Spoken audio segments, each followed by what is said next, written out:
One of the things as a small business owner that I think a lot of people are also intimidated by is sales, because networking is fine. You can show up, meet a gazillion people.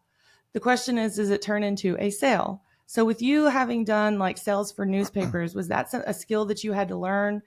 Were you intimidated in the beginning, or how did you learn how to turn that visit or that one-on-one into a sale? It is 100% a learned skill.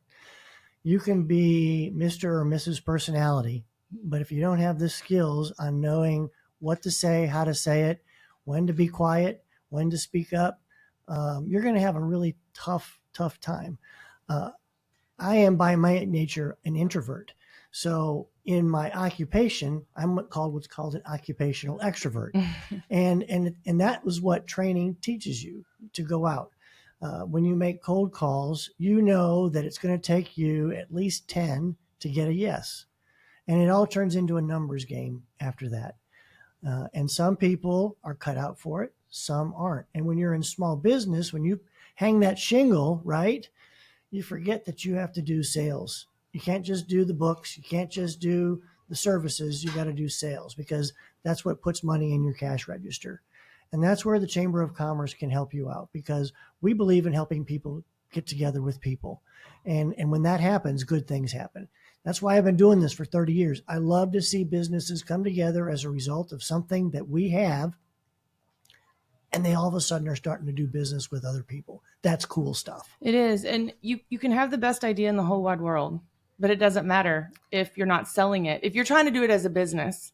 And I think that's where a lot of small business stops. Everybody gets really excited about the beginning, where you set up. I don't like doing any of the website and all that other stuff that you sometimes need. Yes. But like, you can get stuck doing those monotonous tasks that don't ever lead to a sale. And then you're working so hard, and then you're like, why is my business failing? I see it. And, even if you're going to sell Tupperware, if you're going to sell any of these things, like, you have to have sales in order to survive. And so it can be frustrating if you're going to networking event after networking event, and you're like, what am I doing wrong? Why is nobody buying my product?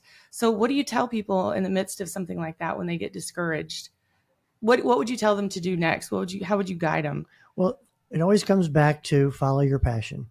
And if you have a product or service that you absolutely love and want other people to be involved with, that's what you have to be able to verbalize, is tell them why this is such an amazing product and how it can help solve their issues. Ultimately, what sales isn't about selling something.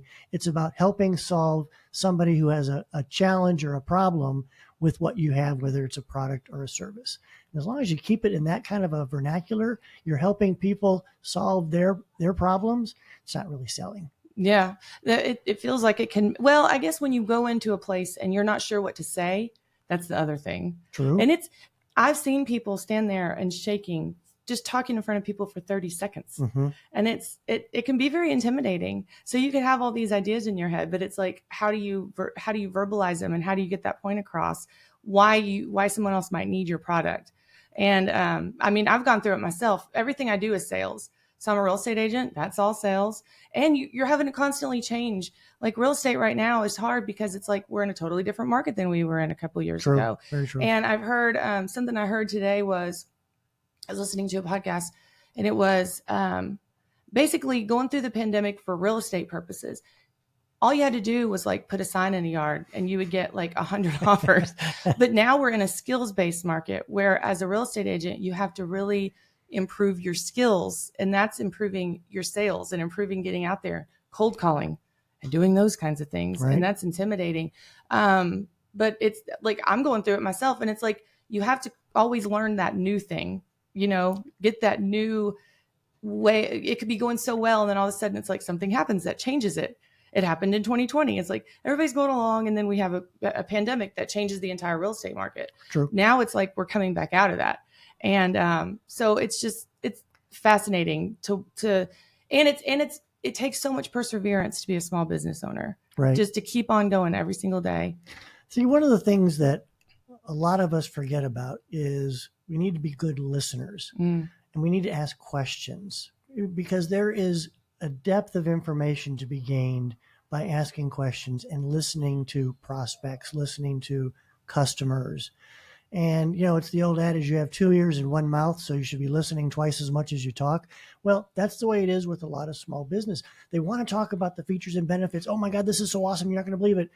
Before they ask, what are you looking for? How can I help?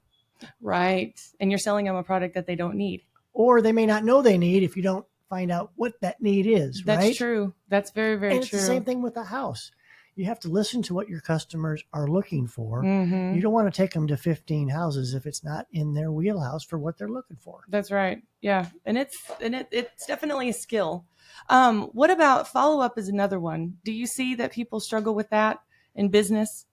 I've actually seen post-pandemic an increase in the amount of follow-up. Oh, that's good. I think people appreciate the not only the business, but the opportunity to build relationships a little bit more.